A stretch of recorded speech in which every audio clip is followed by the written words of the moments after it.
Ker se mlajši učenci med šolskimi odmori in igralnimi uricami zelo radi igrajo, so starše poprosili, naj svojimi otroki doma pregledajo igrače in izberejo takšne, ki jih ne potrebujejo več ali so jih prerasli in bi jih želeli podariti.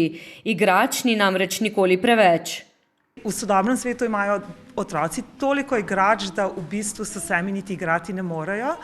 Ker pa spodbujamo empatijo in pripadnost, bi na ta način spodbudili naše učence, tako smo jih tudi nagovorili, da naj pobrskajo doma po svojih policah. Odziv je dober, dodaja. Veseli jih, da so igrače vnovič oživele in osrečile sošolce oziroma vrstnike otrok.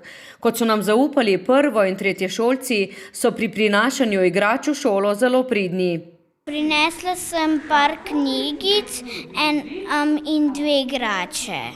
Kaj pa ti? Prinesel sem eno formulo, eno knjigo pa enega gasilca.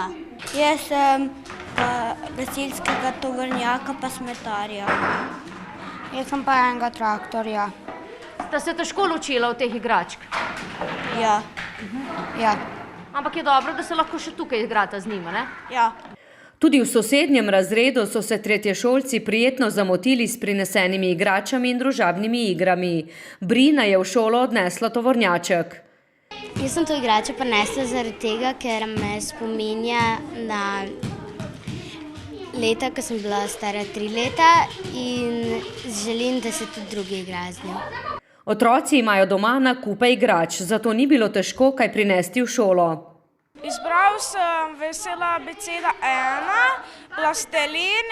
Igrače zbirajo do petka, seveda pa tudi v prihodnje ne bodo zavrnili nobene še ohranjene, primerne starosti otrok v nižjih razredih. Ne zbirajo sicer plišastih igrač in vsekakor ne takšnih, ki spominjajo na orožje.